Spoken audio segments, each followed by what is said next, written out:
Bob, thank you very much, and I want to thank you as well as being involved with the Chamber, CarMax, and all the hosts for tonight's event. Very much appreciated. There's no doubt we are in troubled times in America and here in Virginia. The employment rate, the percentage of Americans with a job, is at its lowest level in 30 years. The number of Americans in poverty and on food stamps is the highest it's ever been. Families here in the 7th District and elsewhere are under a lot of stress. And when I think about what that means, I think about the single mom, the working mom, who may be here in Goochland County, a couple miles from here, and ask myself, what is she thinking right now? What is she going to think tonight when she tucks her kids into bed? I can tell you what she's thinking. She's thinking she's got a job right now. She's one of the lucky ones. But she's having difficulty making it through the month. And she may want to go to community college or to college to expand her skills to get another job, but the prospects just aren't there. And I think that her challenge represents a challenge for all of us.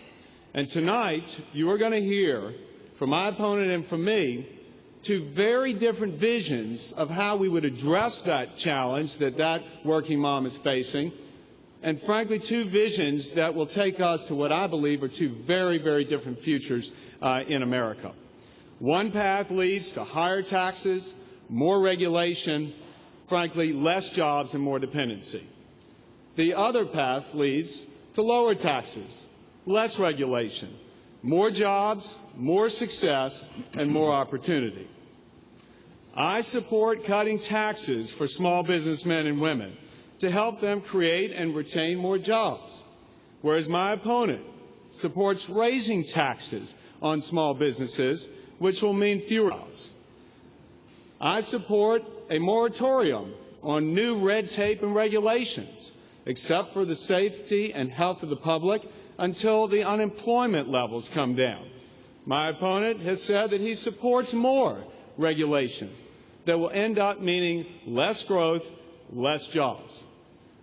I oppose Obamacare, and I want to repeal it and replace it with patient-centered health care reforms. My opponent, he supports Obamacare, says it's working, and even wants to expand on it. So these are some of the differences I think that you'll hear tonight. I thank the Chamber again for having us. I look forward to a very robust debate on the issues facing the voters of the 7th District this evening. Thank you. Mr. Powell.